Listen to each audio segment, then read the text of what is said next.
The general rule here is that police can't come into your house without a warrant, but there are a lot of exceptions to that rule, as there are with all rules. The most usual and obvious exception is that if a householder invites them in, of course, they're allowed to come in. If you've consented to police entering your house, they don't need any other authorisation.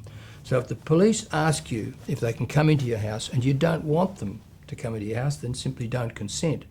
You won't get into any trouble for that. You can't be criticised in any way for simply telling them you don't consent to them coming in.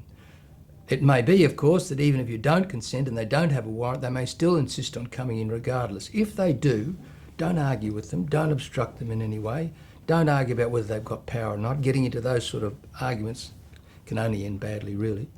Simply make it clear to them that you're not consenting to them coming into your house, but if they insist on coming in, stand aside and let them do their thing.